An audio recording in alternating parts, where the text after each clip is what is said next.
मैंने उसमें आपको बताया था कि डायमेंशंस जो भी कोई भी फिजिकल क्वांटिटी है तो उसकी डायमेंशंस को हम किस तरह से रिप्रेजेंट करें, किस तरह से उसको हम लिखते हैं। ठीक है, तो आपके पास डायमेंशंस किस तरह से लिखी जाती है, उसमें मास को हम एम से रिप्रेजेंट करेंगे, लेंथ को हम एल से और टाइम को हम टी से रिप्रेजेंट करते हैं। बाकी टेम्परेचर के लिए हम जो है केल्विन का यूज़, के का यूज़ करते हैं आपके पास। तो ये आपके पास जो था डायमेंशन को किस तरह से लिखा जाता है ये मैंने आपको उसमें बताया था। अब आएगा आपके पास कि डायमेंशन क्वांटिटीज़, कितने टाइप की डायमेंशन क्वांटिटीज़ हमारे पास होती हैं। तो जनरली हमने जो डायमेंशन क्वांटिटीज़ है उनको हमने जो है फोर कैटेगरीज में डिवाइड किया है। तो इसमें सबसे पहले जो क्वांटिटी आती है आपके पास वो आता है आपके पास डायमेंशन कांस्टेंट।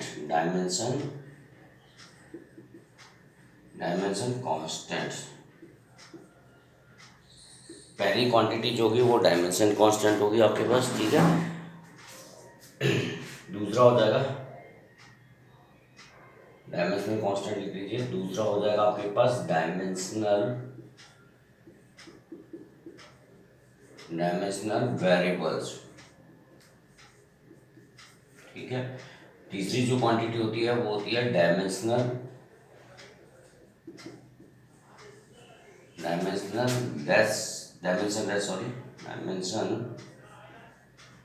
Less constant. और जो चौथी क्वांटिटी होती है आपके पास वो होती है डायमेंशन लेस वेरिएबल्स।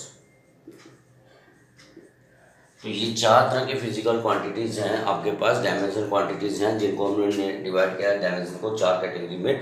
पहली कैटेगरी आती है वो फिजिकल क्वांटिटीज जिनके पास डायमेंशन तो होंगी आपके पास, लेकिन उनकी वैल्यूज होंगी वो कांस्टेंट होंगी। दूसरी होती है डायमेंशन वेरिएबल्स, तीसरी होती है डायमेंशन लेस कांस्टेंट, चौथी होती है डायमेंशन लेस वेरिएबल्स। अब ये होती क्या क्या है और उनकी क्या एग्जांपल्स हैं, इसको हम एक एक करके करते हैं। सबसे पहले आपके पास है डायमेंशन कांस्टेंट। डायमेंशन कांस्टेंट का मतलब हो गया फिजिकल क्वांटिटीज हैविंग डायमेंशंस, यानी dimension constant means physical quantity having dimension but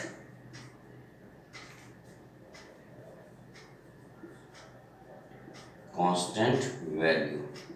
ठीक है, इसका क्या मतलब हुआ कि having dimension but constant value. इसका मतलब ये होता है आपके पास कि फॉर एग्जांपल मैं आपके पास दे दूँ वेलोसिटी ऑफ लाइट। तो वेलोसिटी ऑफ लाइट जो है आपके पास, वेलोसिटी देखिए, वेलोसिटी जो है आपके पास वो डायमेंशन होती है वेलोसिटी की LT-1। कल मैंने आपको बताया था। तो वेलोसिटी की जो डायमेंशन होगी इसको हम लिखते हैं velocity is equal to velocity of light आ जाएगा आपके पास, यानी m0 LT-1। ये आपके पास इसकी डायमेंशंस होगी वेलोसिटी की। और इसकी जो वैल्यू होती है आपके पास, इसको c से रिप्रेजेंट करते हैं। वैल्यू होती है इसकी 3 × 10⁸ मीटर पर सेकेंड। अब यहाँ पे देखिए आपके पास इसकी वैल्यू कांस्टेंट रहती है। जो वेलोसिटी ऑफ लाइट है इसकी वैल्यू जो कि ये कांस्टेंट रहेगी, इसमें कोई चेंज नहीं आता है। तो 3 × 10⁸ मीटर पर सेकेंड ये कांस्टेंट वैल्यू हमारे पास। अब इसकी वैल्यू भी कांस्टेंट है और इसके पास डायमेंशन भी है, m0 LT-1 इसकी डायमेंशन होगी। तो ये आपके पास को क्वांटिटी होगी, ये कौन सी क्वांटिटी कहलाएगी, डायमेंशनल कांस्टेंट क्वांटिटीज कहलाती हैं। इसी तरह से जो है एक और एग्जांपल आप आपको ग्रेविटेशनल कांस्टेंट। अब देखिए आपके पास जो ग्रेविटेशनल कांस्टेंट है आपके पास, ग्रेविटेशनल कांस्टेंट में आपको फॉर्मूला पहले मैंने आपको बताया था कि अगर आप डायमेंशन लिखते हैं तो आपको फॉर्मूला उसका याद होना चाहिए। तो ग्रेविटेशनल कांस्टेंट को लिखेंगे हम ग्रेविटेशनल कांस्टेंट। तो ग्रेविटेशनल कांस्टेंट जो होता है इसको हम g से रिप्रेजेंट करते हैं और g की वैल्यूज होती है आपके पास, कांस्टेंट वैल्यू होती है 6.67 × 10⁻11। ठीक है, न्यूटन मीटर स्क्वायर पर kg स्क्वायर। ठीक, तो यूनिट भी साथ में अगर याद है तो यूनिट भी आप लिखिएगा न्यूटन मीटर स्क्वायर पर kg स्क्वायर। उससे भी आप इजीली जो है डायमेंशन फॉर्मूला लिख सकते हैं। ठीक है।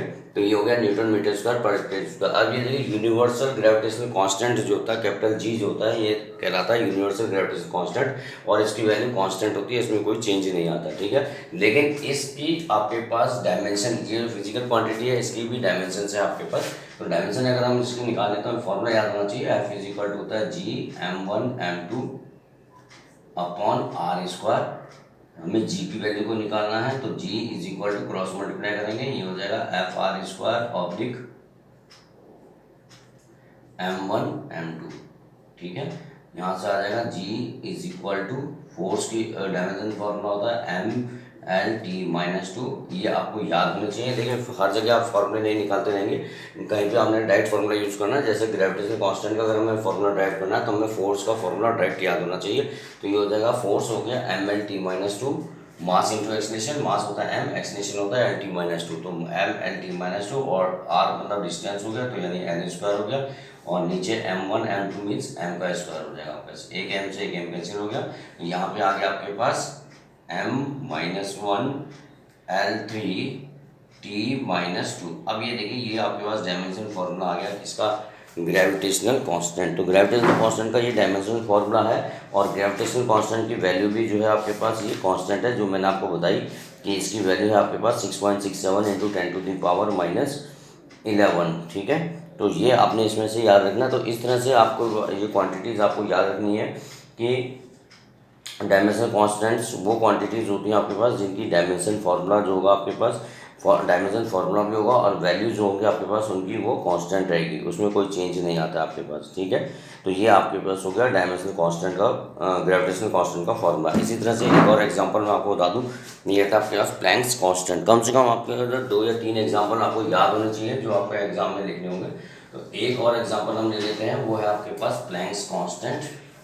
और प्लैंक्स कांस्टेंट की वैल्यू भी जो होती है केमिस्ट्री आप पढ़ेंगे कांस्टेंट रहती है। प्लैंक्स कांस्टेंट,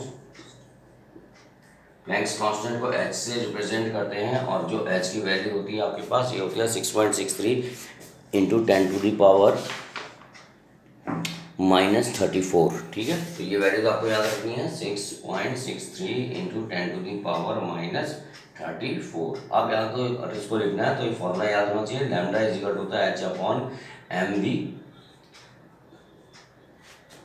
और यहाँ से हम फॉर्मूला निकालेंगे h इज इक्वल टू होता है लैम्डा mv।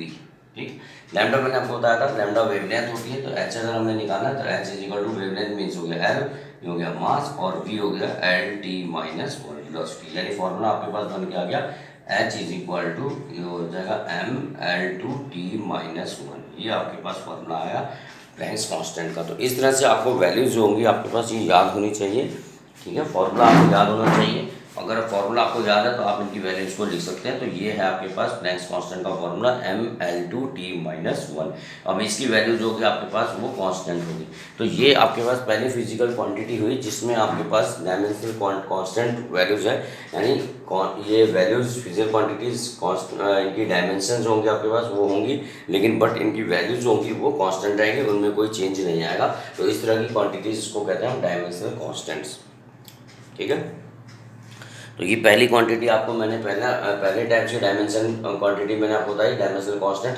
दूसरी जो क्वांटिटी है वो है आपके पास डायमेंशनल वेरिएबल्स। डायमेंशनल वेरिएबल किसको कहेंगे, अब देखिए उसके एग्जांपल्स को देखते हैं। डायमेंशनल वेरिएबल्स में डायमेंशनल का मतलब हो गया जिसमें डायमेंशन होगी, और वेरिएबल्स का मतलब होगा कि जिसकी वैल्यू भी चेंज होगी, यानी वो physical quantities dimensional variables. Dimensional variables का मतलब quantities having physical quantities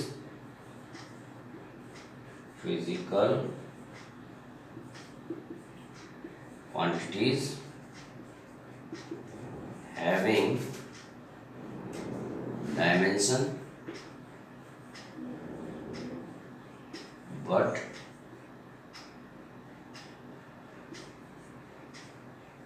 their values